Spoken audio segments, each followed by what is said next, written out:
sedikit friksi antara KPK dengan kepolisian misalnya. Nah, nanti ke depan udah bisa lagi.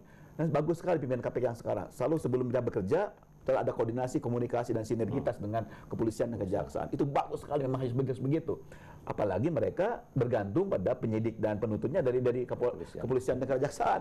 Kalau tidak kepolisian yang bagus kan mereka susah sekali. Nah, itu yang akan diperbaiki oleh pimpinan KPK sekarang. Jadi kerjasama betul. Nah, lagi-lagi sosialisasinya juga bagus juga sekarang dengan perguruan tinggi. Kami seringkali Kang Pradi pada ini. Jadi kami diminta di kalangan perguruan tinggi untuk selalu mengawasi jalannya persidangan tindak pidana korupsi.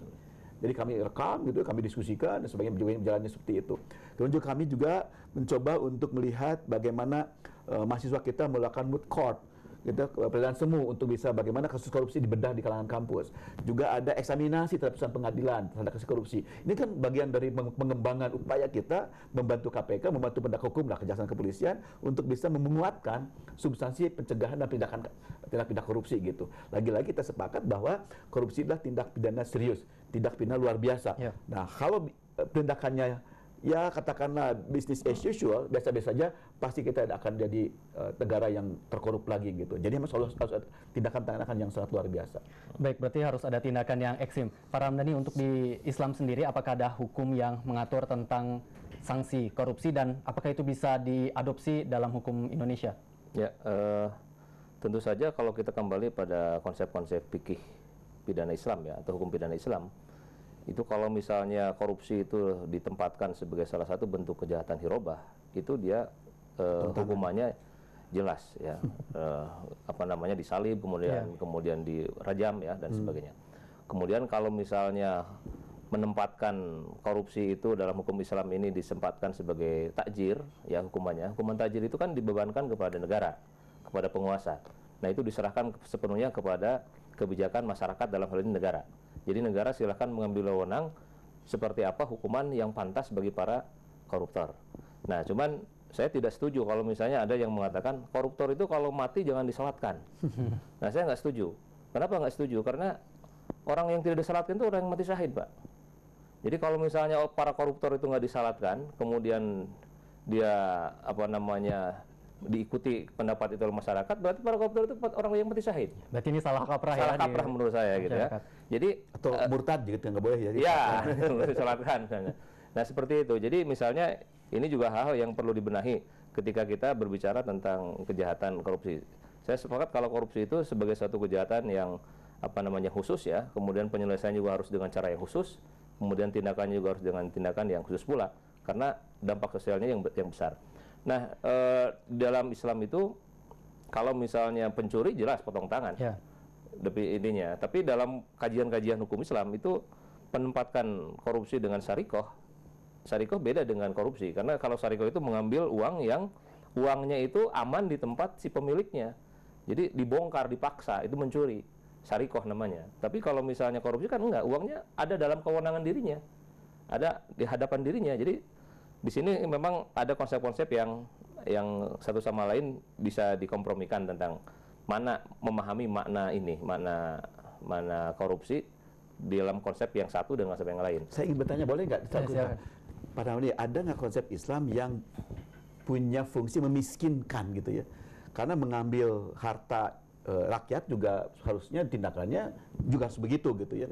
Nah, karena konsep pemiskinan ini menjadi efektif di berbagai negara begitu ya. Jadi kalau hukuman penjara kadang-kadang ya tadi kata penjara ya anak turunannya masih hidup melimpah ruah gitu ya. Nah, kalau efek yang paling memungkinkan bisa menderita yang lebih sakit itu adalah dengan disitanya barang-barang apa kekayaan yang bersangkutan. Memiskinkan itu ada nggak konsep Islam? Nah, ini sebetulnya ada presidennya di zaman Umar bin Khattab ya. Jadi Umar bin Khattab itu pada saat itu sebelum pejabatnya dilantik itu harus melaporkan kekayaan Ya, sekarang ada tuh LHKPN. Ada ya. Sekarang LHKPN kan. Laporan hasil kekayaan, laporan harta kekayaan penyelenggara negara kan, LHKPN. Nah, kemudian setelah itu kalau mereka kemudian selesai menjabat itu juga harus dilaporkan kembali. Nanti kalau ada peningkatan yang signifikan pada saat dia menjabat dan sebelum menjabat, itu hartanya dikembalikan kepada Baitul Mal. Nah, itulah namanya dalam hukum itu, saya potong sedikit, itu yang kita kenal dengan beban pembuatan terbalik. Ya, betul. Ya? Jadi ketika ada sekarang ketika mereka kekayaannya tidak wajar, tidak wajar. Ya, dari mana uang itu mereka harus buktikan. Kalau sekarang kan harus terdakwa dulu baru ini. Sekarang diduga aja, dilaporkan saja Terduga saja sudah bisa dilihat, sudah bisa. Anda harusnya. buktikan dari mana kekayaan besar. Apakah dari warisan, apakah dia menang dari hibah, apakah menang undian, apakah menang harta karun. Kalau tidak bisa dibuktikan apapun dengan harta itu, maka harus diasumsikan sebagai hasil tindak korupsi. Nah, jadi zaman itu sudah ada, sekarang Sudah ada, sebetulnya. Islam itu sudah harus sudah Ya, karena secara sosiologis ya korupsi itu bukan barang baru sebetulnya ya. Iya. Sejak zaman dulu memang sudah, itu memang inherent dalam tindakan-tindakan manusia ya, secara human ya, secara manusia. Jadi sudah ada perilaku itu dari zaman, ya kalau orang mengatakan korupsi itu sama tuanya dengan kuda makan rumput, itu nggak salah juga gitu ya. Jadi memang sudah lama sekali. Nah, jadi dalam Islam pun pembuktian terbalik itu sudah diperkenalkan dengan presiden yang dilakukan pada saat Umar bin Khattab memimpin khalifah pada saat itu. Ya, sejauh ini implementasinya sudah ada pemiskinan, namun ternyata juga masih Belum. ada. Sekarang susah, Kang. Mengapa susah? Karena memang jaksa harus menelusuri berapa kekayaan yang mereka punya. Itu yang sulit. Apalagi sekarang gini, ada TPPU, tindak pidana pencucian uang ya, Pak Ramdhani ya. Di pengadilan itu kadang-kadang hakim menelusuri predicate crime-nya, tindak pidana korupsi awalnya. Kalau tindak korupsi, nggak bisa tuh kekayaan itu dianggap sebagai tindak pidana korupsi, hasil korupsi. Karena predicate crime-nya, tindak pidana awalnya, itu belum dibuktikan, belum divonis salah gitu. Oleh karena sekarang didorong, Pak, meskipun memang ini belum divonis bersalah dari tindak pidana korupsinya, tapi TPU-nya bisa jalan. Ada beberapa hakim yang punya pimpinannya agak progresif gitu, Pak Ramli, nggak apa-apa dia tidak pidana korupsi, tapi harta kekayaan dari mana dia itu. Cuma pada hukum kita mesti itu kan namanya pembuktian terbalik itu yang menjadi hambatan dalam hukum kita. Kendalanya itu. Tapi sudah boleh orang, udah korupsinya biarkan aja dulu, tidak usah diteliti, tapi kekayaan dari mana dulu nih, asal muasalnya.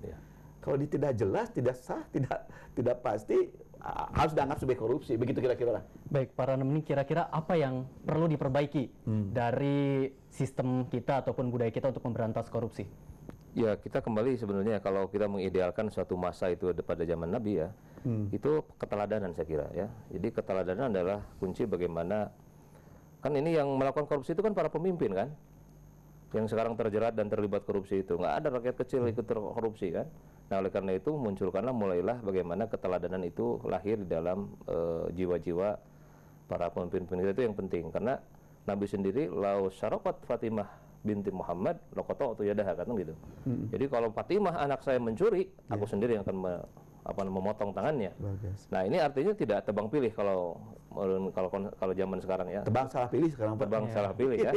Tebang salah pilih. Nah, itu menunjukkan bahwa keberpihakan sekalipun orang dekat ya keluarga itu orang dekat atau satu partai misalnya kan, satu kerabat melakukan kejahatan ya harus dilakukan dan sekarang saling melindungi, Pak, saling saling mengunci.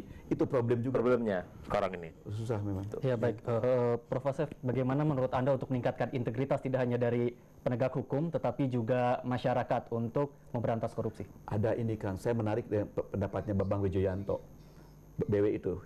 Beliau pernah berdiskusi begini, andai kata kita semua bisa mendayagunakan pengawasan masyarakat, itu sangat mengurangi beban tugas kewajiban di penegak hukum. Baik. Jadi masyarakat itu berani melaporkan, berani untuk tidak menyuap, segala sesuatunya tidak akan ada begitu. Contohnya lah dalam pilkada, ketika ada orang memberi uang untuk nyoblos gitu, untuk suara dia, dengan seketika dia masyarakat akan teriak bahwa dia sedang menyoblos gitu. Mereka telah menyuap gitu. Itu kalau dididik masyarakat seperti itu, nyaris lah kita bisa setengahnya selesai. Terima kasih Prof. Asef dan juga Pak Ramdhani telah hadir di studio dengan kami ya. Saudara, demikian dialog pro advertorial kali ini. Saya Pradipta Dirgantara pamit undur diri. Wassalamualaikum warahmatullahi wabarakatuh. Waalaikumsalam.